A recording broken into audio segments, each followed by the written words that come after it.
So let's get right into Stafford, because this guy could be the Niners starting quarterback in the next few hours. I don't know. But let's just go with the news. If the Niners were to get Stafford, in your opinion, what would be the pros of that move? The strengths, the pros. The pros, I think, are the contract, because you're getting a guy who I think can probably play himself within the top 10 at approximately 20 mil a year. I think it goes 20, 23, and then I think in year 2023, actually, it's only a $3 million roster bonus they'd be paying him. Of course, if they extend it, it's something different, but he becomes in 2023. And he probably can play himself into the top 10 quarterback.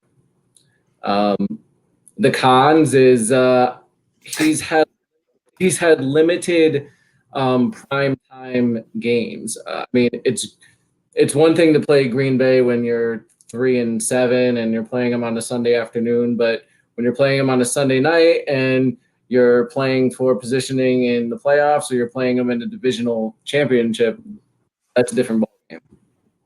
Right. And those are the games the Niners are going to be in. Those are the games that Jimmy Garoppolo is judged by. And you're bringing in a guy who's basically untested in that way.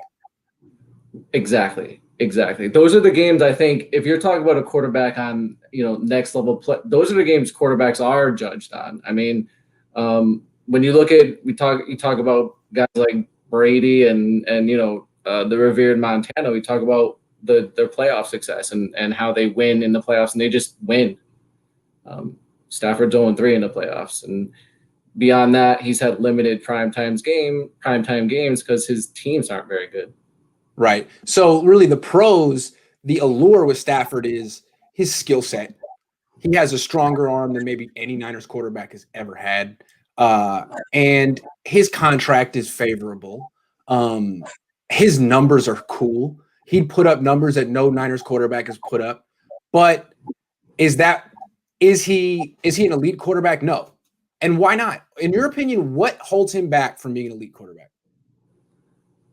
He has all the physical tools. When you look, he can make every throw.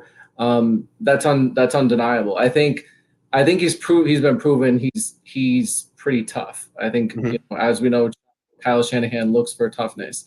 I just don't know that he has that intangible trait that we say like a guy like Brady has, that in a key moment is he going to make that play to you to the next level? Can he elevate guys to play beyond what they're playing at?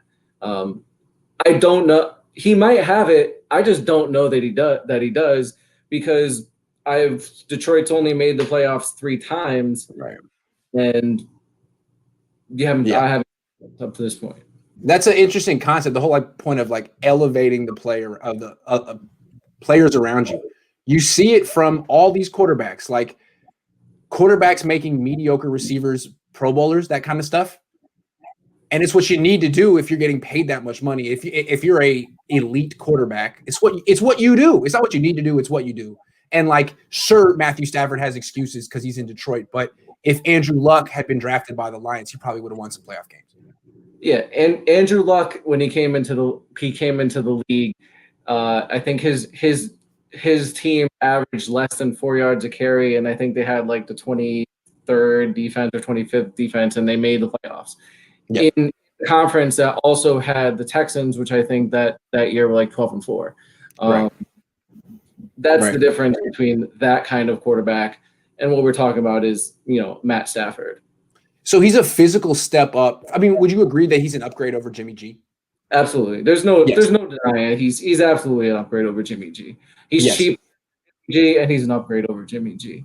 Would he be an upgrade over Kirk Cousins? Or is he about at that level? He might. The thing with Stafford, there's so many. It's unknown because you haven't. Like I say, the Detroit pass, right? I might be wrong.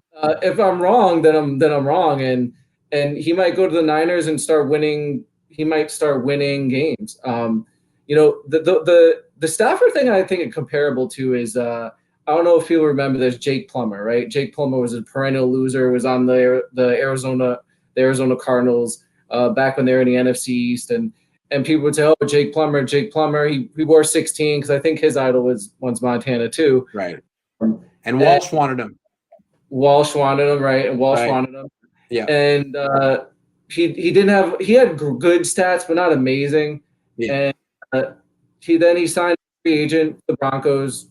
I think they made a championship game, but they never went to the Super Bowl with him. Right. So Stafford kind of reminds me of the Plumber, and it's interesting that Shanahan Mike was the one that signed him. Interesting. I was gonna say he reminds me a little of Cutler, just in the sense, again, another Shanahan guy, like big arm, pretty much everything you want physically, the footwork, the quick release, a little mobility, but it's just not all. He's better than Cutler, but it's just a little reminds me of Cutler. I think he's better than Cutler. Cutler has had a time interception problem. Stafford seemed to have that. Yeah. Yes, Cutler made terrible decisions and didn't care. He's like, I don't care. Whatever. Yeah. I got Christian Cavallari. Yeah. The other thing you think about too is Stafford's last injury. I think wasn't in 2018, but I think it was a back. And 19. No, right, 19. Back. Yeah. And what people have been saying like this past year, he didn't miss much. I think he missed the last game of the year a little bit. He might have not played the entire game, but they were saying the back held up, right? So, yeah. That's scary. Yeah. Is it going to hold up after the next extension? Because it didn't with D Ford. Or are you just going to give this guy his retirement fund and he's like, oh, my back, my neck and my back.